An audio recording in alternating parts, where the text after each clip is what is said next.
Berikut tampilan dari program pemesanan minuman. Bisa teman-teman sekalian lihat di baris pertama itu input your stream, di mana ini digunakan agar program menerima input dan menampilkan output menggunakan send dan cout. Kemudian di baris kedua yaitu using namespace STD atau standar, di mana ini digunakan agar penulisan kode itu lebih singkat dan tanpa harus penulisan STD kembali atau standar kembali. Kemudian di baris selanjutnya itu in mind, ini merupakan fokus utama program mulai akan dijalankan. Nah, kemudian ini namanya deklarasi variabel teman-teman, di mana variabel ini berfungsi sebagai menyimpan data pemesanan, yaitu untuk menentukan jumlah pesanan, pilihan menu, harga, serta total pembayaran. Nah, kalau variabel ini sendiri ini berfungsi sebagai pengontrol perulangan, dan variabel konfirmasi yaitu menyimpan jawaban dari pengguna.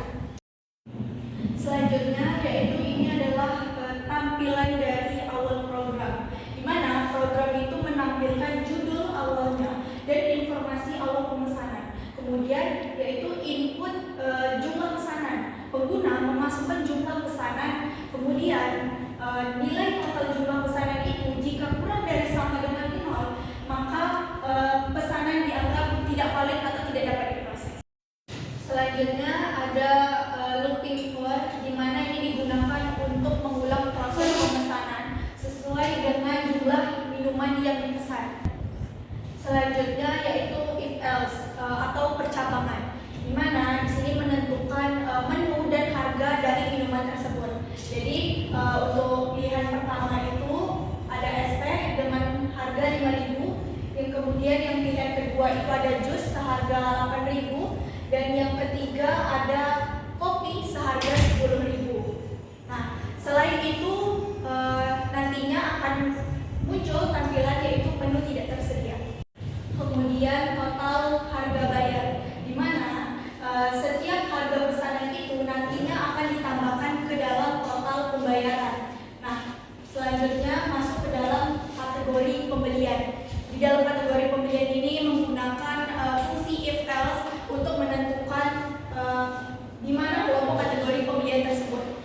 Jika totalnya itu besar dari sama dengan 50.000, kategori pembelian itu termasuk sangat banyak. Nah, jika totalnya itu lebih besar sama dengan 30.000, termasuk kategori pembelian banyak. Sedangkan kategori total sama dengan 0, kategori pembelian itu termasuk sedikit. Nah, selain itu tidak ada pembelian. Selanjutnya yaitu konfirmasi pesanan. Jadi pengguna itu diminta apakah dia ingin mengonfirmasi pesanan atau dibatalkan. Nah, selanjutnya yaitu looping while, di mana looping while ini digunakan untuk menampilkan teks secara berulang, seperti terima kasih sudah memesan sebanyak 3 kali. Kemudian yang terakhir yaitu return null, artinya menandakan bahwa program tersebut sudah selesai dijalankan dengan baik.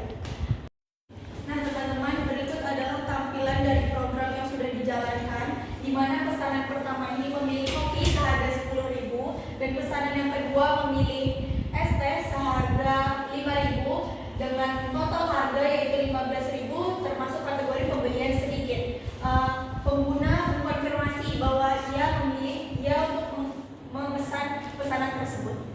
Nah, dari kesimpulan ini dapat ditarik bahwasannya di sini menggunakan fungsi if dan looping, di mana if itu berfungsi untuk mengambil sebuah keputusan seperti menentukan harga, mengkonfirmasi pesanan, serta memilih menu. Nah, kalau untuk loopingnya sendiri ini sebagai perulangan, di mana for yaitu untuk mengulang proses pesanan, sedangkan while sendiri yaitu untuk menampilkan teks secara berulang. Nah, teman-teman, perlu diketahui sebagai penutup, program 100 baris tadi itu melatih logika if dan looping secara struktur. Nah, secara reliefnya dalam proyek kecil ataupun freelance, program 100 baris itu membuat program sebanyak 100 baris itu bisa dinilai dan dibayar berdasarkan kelengkapan dan jumlah baris